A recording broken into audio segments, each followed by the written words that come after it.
Ang pulong purgatorio kon purgatorio mga igsoon gikan sa Latin nga gitawag og purgatorium. Ha?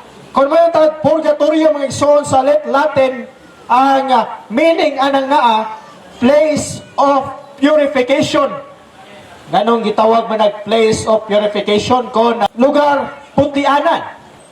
Tungod kay sa unang Pedro kapitulo 3 bersikulo 19, si San Pedro nagisgot og usa ka bilangguan sa mga espiritu. Og ang bilangguan sa mao nga mga espiritu mga igsoon nga giwalihan sa atong Ginoo Kristo gitawag kanang purgatorio. Ano man sa kinatsila nga Biblia, partikular sa unang Pedro kapitulo 3 bersikulo 19 sa La Sagrada Biblia nagkanayon: a los tales predico mucho tiempo el Espíritu de Cristo por boca de Noé, que duró la fabricación del arca. El Padre se entiende los espíritus as almas, por cárcel, el purgatorio. Sayod tamang igsoon nga ang bilangguan sa kinatsilaan na karsel. O kunya ang maong karsel nga bilangguan gitawag og purgatorio sa kinatsila nga Biblia. Ang pangutana, naa ba'y katolikong na langit ito sa langit? Ang maklaro gayod nato nga kamo man siya tinuon na abay na langit sa katoliko na. Nanas pinadayag, nabay na langit ng katoliko, kung way na langit, adi na ko. Biyaan ko ni simbahan na, kung way na langit, ani? Ha? Nanong mapabilin man taning simbahan ng way na langit?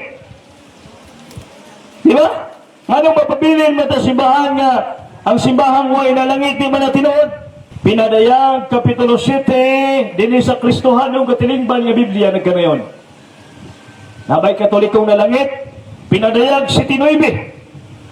Dayon nakita ko ang dakong panon sa katawhan. Dito rin sa langit, nakita niya ang dakong panon sa katawhan. Walay makaihap sa ilang ginaghanon, pero dinaghanan. Gikan sa matag nasod, kaliwat o pinulungan, katuning laylay pinulungan, laylay kaliwat, katoliko kay laylay man, tanang nasod, mikailap. Nagpindog sila at tubangan sa nating trono, sa trono sa nating kordero. Nagsulob sila puti. Nagbitbit og mga lukay og naninggit ang Dios. Mo'y naglingkod anang trono, mo'y nagluwas ka na mo. Kisa mo na yung magbitbit og lukay. Nabay lang yung simbahan magbitbit og lukay, kapinditas lukay. Katoliko naman, ang magbitbit og lukay, inigbinditas lukay. Busa pangutana na abay na langit kay katoliko, nagdaag lukay dito sa langit og way naing simbahan ang mapablising og lukay. Ang simbahan katoliko. Busa atong pagpaka ng Ginoo nga atong mga igsoon ay nangamatay na nasigig isa-isa si publishing sa mga lukay tuan na dito sa langit. Muna magpatinaw ko unsa man ang kandila sa kahulugan sa kamatayon. Dahil na po isa ka. Pag abot ito sa interior, wala na gid musugot ang inahan nga dumdumon. Hantod na piti naghanan ng sagbot. Kung ano man to day, akong giingnan ng makong magulang. Isa nga, yun anak man ang amua. Wala magyunay, puwan ato-ato. Ikaw, hala, ang atuar ba sa unang panahon sa mga katigulangan? Ato na ba ng dumdumon kada Lunes? Isa na, mo manay amua yun. Di lang ko masulti ko sa reliyon. Basta patinaw lang ko kung sa ang hulugan sa kandila sa lain nga reliyon. Di ba kanang sila ba di man pud bawal nila nang mag-birthday niya, mag-birthday magtayo-tayo po nag kandila. Oh, wa man sa Biblia. Anong gihiwa mo sila na wa man sa Biblia, di ba?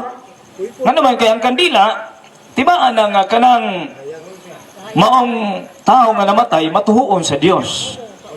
Kay si Kristo na man sa ako ang kahayag sa kalibutan. Timaan nga siya tinunan sa Dios, siya nagtuo sa Dios, sila binigpakulti siya sa una. Oh. Onya, atog yung sutaon diri sa English nga Biblia, ano doon ay kandila diri sa Mateo 5:15.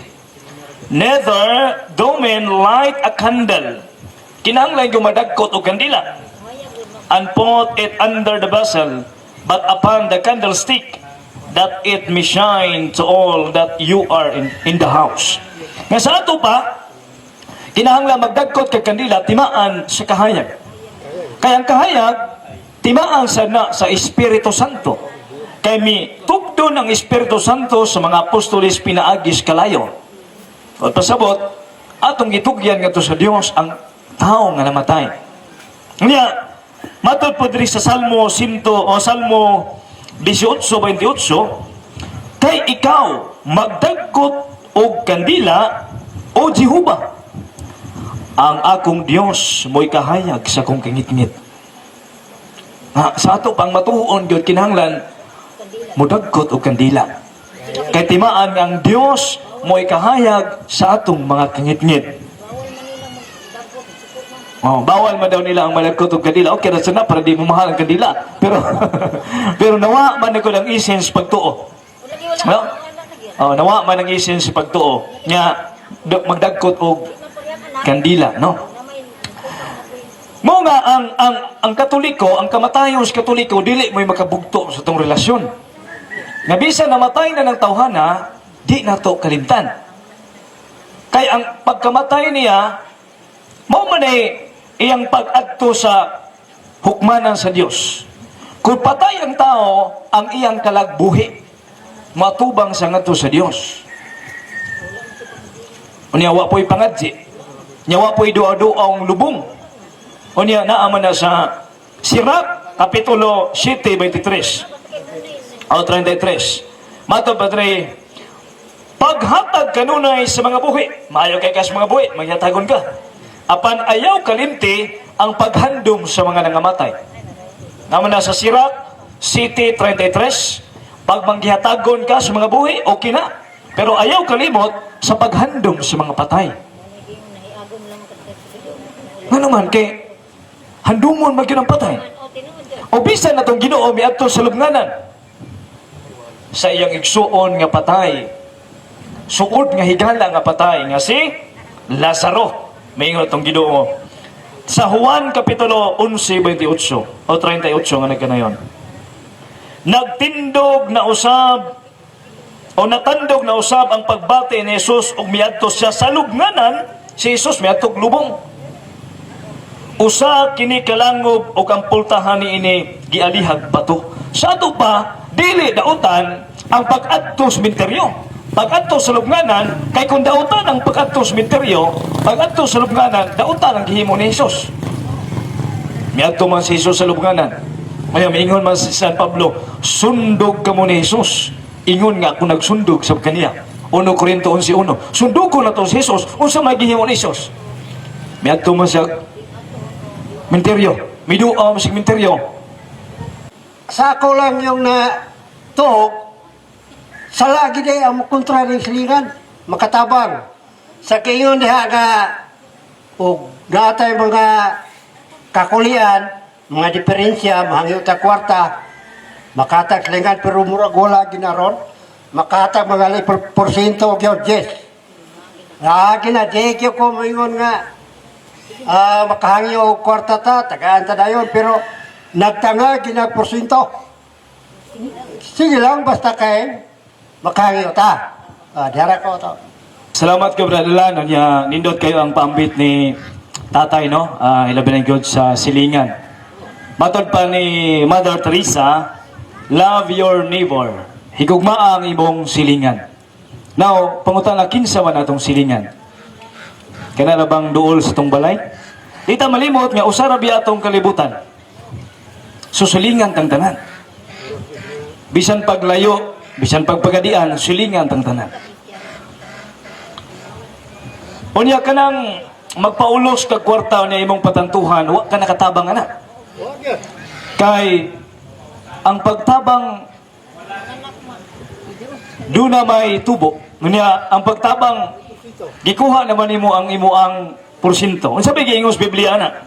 Dinhi sa Levitico kapitulo 25 bersikulo 35. Kung ang inyong isika-Israelita mapupri o dili na siya makahimo pagbuhi siyang kaugalingon, buhi siya o patipuna kanimo ingon nga usa ka dumuduong ulangyaw. Ayaw siya pangayuig tanto utubo. Patipuna hinuon sa pagpuyo hangtod sa inyong pag-ila sa Dios.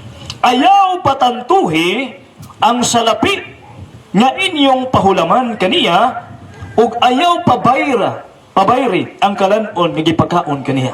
Nga nasa Levitico kapitulo 25 versikulo 37, di ako'y kasultihan ang Biblia ngayon. Ayaw patantuhi ang salapi nga inyong pahulaman kaniya. Hindi gyud patantuhan ng tanya.